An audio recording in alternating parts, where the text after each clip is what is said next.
Hello, this is Read Through the Bible in a Year with Ruth Long. Grab your coffee and join me for some scripture. We're in Matthew chapter 13. That same day, Jesus went out of the house and sat by the lake. Such large crowds gathered around him that he got into a boat and sat in it, while all the people stood on the shore. Then he told them many things in parables, saying, Farmer went out to sow his seed. As he scattered the seed, some fell along the path, and the birds came and ate it up. Some fell on rocky places where it did not have much soil. It sprang up quickly because the soil was shallow, but when the sun came up, the plants were scorched, and they withered because they had no root. Other seed fell among thorns, which grew up and choked the plants. Still other seed fell on good soil, where it produced a crop, 100, 60, or 30 times what was sown. He who has ears, let him hear. The disciples came to him and asked, Why do you speak to the people in parables? He replied, The knowledge of the secrets of the kingdom of heaven has been given to you, but not to them. Whoever has will be given more, and he will have an abundance. Whoever does not have, even what he has will be taken from him. This is why I speak to them in parables. Though seeing, they do not see. Though hearing, they do not understand. In them is fulfilled the prophecy of Isaiah. You will be ever hearing, but never understanding. You will be ever seeing, but not perceiving. For this people's heart has become callous. They hardly hear with their ears, and they have closed their eyes. Otherwise, they might see with their eyes, hear with their ears, understand with their hearts, and turn, and I would heal them. But blessed are your eyes because they see, and your ears because they hear. For I tell you the truth, many prophets and righteous men longed to see what you see, but did not see it, and to hear what you hear, but did not hear it. Listen, then, to what the parable of the sower means. When anyone hears the message about the kingdom and does not understand it, the evil one comes and snatches away what was sown in his heart. This is the seed sown along the path. The one who received the seed that fell on the rocky place is the man who hears the word and at once receives it with joy. But since he has no root, he lasts only a short time. When trouble or persecution comes because of the world, he quickly falls away. The one who received the seed that fell among the thorns is the man who hears the word, but the worries of this life and the deceitfulness of wealth choke it, making it unfruitful. But the one who receives the seed that fell on good soil is the man who hears the word and understands it. He produces a crop yielding 100, 60, or 30 times what was sown. Jesus told them another parable. The kingdom of heaven is like a man who sowed good seed in his field. But while everyone was sleeping, his enemy came and sowed weeds among the wheat and went away. When the wheat sprouted and formed heads, then the weeds also appeared. The owner's servants came to him and said, Sir, didn't you sow good seed in your field? Where did the weed come from? An enemy did this, he replied.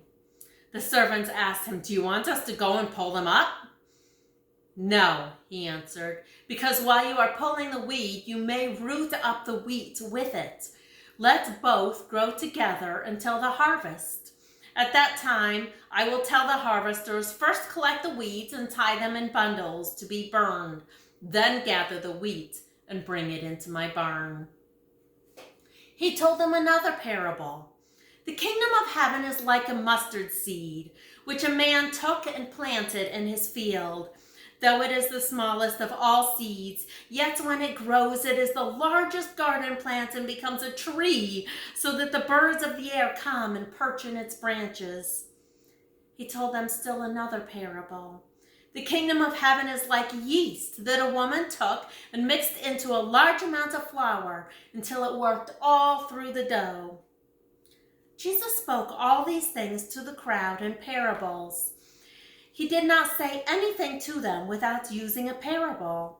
So was fulfilled what was spoken through the prophet. I open my mouth in parables. I will utter things hidden since the creation of the world. Then he left the crowd and went into the house. His disciples came to him and said, "Explain to us the parable of the weeds in the field." He answered, "The one who sows the good seed is the Son of Man. The field is the world, and the good seed stands for the sons of the kingdom. The weeds are the sons of the evil one, and the enemy who sows them is the devil. The harvest is the end of the age, and the harvesters are angels. As the weeds are pulled up and burned in the fire, so it will be at the end of the age. The Son of Man will send out his angels, and they will weed out his kingdom, everything that causes sin, and all who do evil. They will throw them into the fiery furnace, where there will be weeping and gnashing of teeth. Then the righteous will shine like the sun in the kingdom of their Father. He who has ears, let him hear. The kingdom of heaven is like treasure hidden in a field. When a man found it, he hid it again, and then in his joy went and sold all he had and bought that field. Again, the kingdom of heaven is like a merchant looking for fine pearls. When he found one of great value, he went away and sold everything he had and bought it. Once again, the kingdom of heaven is like a net that was let down into the lake and caught all kinds of fish. When it was full, the fisherman pulls it up on the shore. Then they sat down and collected the good fish into baskets, but threw the bad away. This is how it will be at the end of the age. The angels will come and separate the wicked from the righteous and throw them into the fiery furnace, where there will be weeping and gnashing of teeth. Have you understood all these things? Jesus asked. Yes, they replied.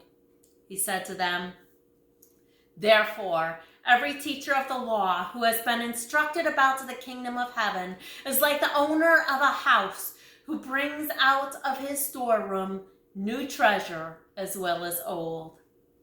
When Jesus had finished these parables, he moved on from there. Coming to his hometown, he began teaching the people in their synagogue, and they were amazed. "Where did this man get this wisdom and these miraculous powers?" they asked. "Isn't this the carpenter's son? Isn't his mother's name Mary, and aren't his brothers James, Joseph, Simon, and Judas? Aren't all of his sisters with us? Where then did this man get all these things?" And they took offense at him. But Jesus said to them, "Only in his hometown and his own house is a prophet without honor." And he did not do many miracles there because of their lack of faith. Psalm chapter 13. How long, Lord, will you forget me forever? How long will you hide your face from me?